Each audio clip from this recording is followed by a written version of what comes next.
রাস্তা বন্ধ করে আন্দোলন করে আমার সাংবিধানিক রায়। মিডিয়ার সামনে বলতেছেন আমরা রাস্তা অবরোধ করছি, আমরা রাস্তা অবরোধ করিনি। দাবি মানছেন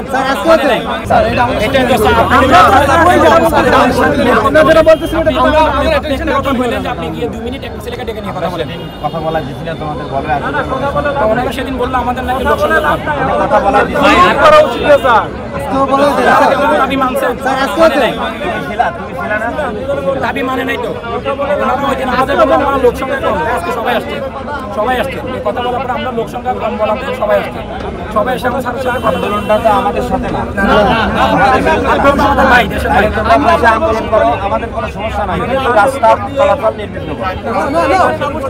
তাহলে তারা আইন জানে, তাদেরকে রাষ্ট্রের আইন কানুন মেনে চলা কর্তব্য, কিন্তু তারা আন্দোলন করতে আসছে, আন্দোলন করবে, আমাদের কোনো আপত্তি নাই, কিন্তু শৃঙ্খলাবদ্ধভাবে তাদের দাবি উত্থাপন করবে, সংশ্লিষ্ট কর্তৃপক্ষের কাছে দৃষ্টি আকর্ষণ করবে, এ বিষয়ে আমাদের কোনো আপত্তি নাই। একটি নির্দিষ্ট জায়গায় থেকে, একটি নিরাপত্তা জায়গায় থেকে, যাতে অন্যের চলাচল অসুবিধা না হয়, অন্যের কাজকর্মের অসুবিধা না হয়, সেই জায়গায় থেকে আন্দোলন করে আপনাদের দাবি উপস্থাপনের জন্য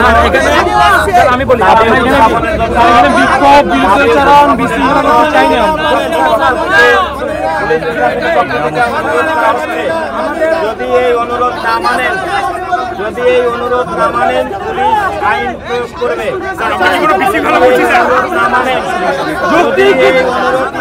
যৌক্তিক দাবির জন্য আন্দোলন করতে হবে কেন? আইন প্রয়োগ করবে, পুলিশ আইন প্রয়োগ করবে।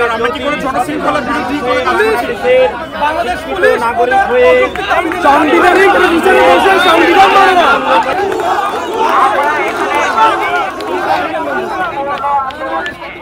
আপনি ওনাকে জিজ্ঞেস করেন না।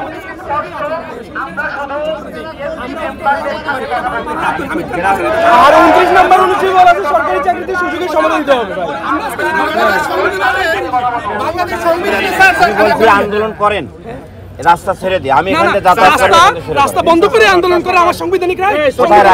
সংবিধানের 37 নম্বর অনুচ্ছেদ, সংবিধানের আমরা তাও পাবলিক রাস্তা বন্ধ করে গেছি। আমরা মিথ্যা কথা বলবো না।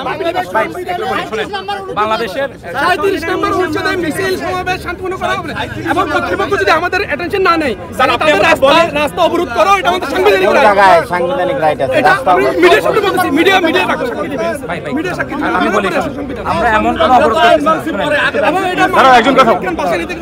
আমার কথাটা শোনেন ভালো করে, এখান থেকে 10 হাজার ফাঁকে বসে থাকেন, কোনো আপত্তি নাই। শুনলাম স্যার, শুনলাম। আমাদের বিষয়টা হচ্ছে বার্তাটা যে পৌঁছাচ্ছে, বার্তা পৌঁছা নাই, এতগুলো মিডিয়া বার্তা পৌঁছা। আমি বলি আপনারা স্মারকলিপি দিচ্ছেন, বার্তা পৌঁছানি। আমি বলি আপনাদের সাথে গতদিন এদের সাথে 5 সদস্য বিষয় প্রতিনিধির সাথে কথা বলাই দিছি আমরা, সেটা কি সহযোগিতা না? শুনেন আমি বলি আপনার সাথে আমাদের কোনো ধরনের সংঘর্ষ নাই। আপনি দায়িত্ব পালন করতে আসছেন, আমরা দাবি নিয়ে আসছি, কিন্তু ওনারা কিন্তু বসে আছেন। আমাদের কথা হচ্ছে আপনারা একটু কথা বলতে দেন, সবাই বললে তো হবে না। আপনি যেটা বলতেছেন মিডিয়ার সামনে বলতেছেন আমরা রাস্তা অবরোধ করছি, আমরা রাস্তা অবরোধ করিনি। আমরা মিডিয়ার লোক মিডিয়া আছে, হ্যাঁ, এটা পাবলিক রাস্তা না, দেখেন এটা গেট, এটা প্রতিষ্ঠানের গেট। আমরা যে প্রতিষ্ঠানে দাবি জানাতে আসছি সেই প্রতিষ্ঠানে আমরা আজকে কর্মসূচি দিয়েছি ঘেরাও। তো ঘেরাও কর্মসূচি তো রাস্তার ওই পারে গিয়ে মিছিল করা না। ঘেরাও কর্মসূচি মানে হচ্ছে আমরা ওনাদেরকে ঘেরাও করে ওনাদের সাথে কথা বলতে চাই। আমরা এখানে ঘেরাও করে কথা বলতে দিই, সবাই কথা বলতে দিই, ঘেরাও করে আমরা ওনাদের সাথে কথা বলতে চাই। আমাদের দাবি একটাই, আমাদের ঘেরাও করা লাগে না। ওনারা এখনই যদি আমাদের সাথে এসে কথা বলেন আমরা এখনই চলে যেতে পারি। আমরা সবাই শিক্ষিত ছেলে এখানে, হ্যাঁ, বিসিএস পিলি পাস করা প্রত্যেকটা ছেলে সম্পর্কে দেশবাসী জানে। এখন আমরা একটা সমাজ থেকে আসছি, আমরা ওনারা যেটা বলতে চাচ্ছেন আমরা রাস্তা অবরোধ করছি, আমরা কোনো রাস্তা অবরোধ করিনি। এটা রাস্তা না, এটা প্রতিষ্ঠানের গেট। দেশে দেশে সবার সাথে দ্য নিউজ।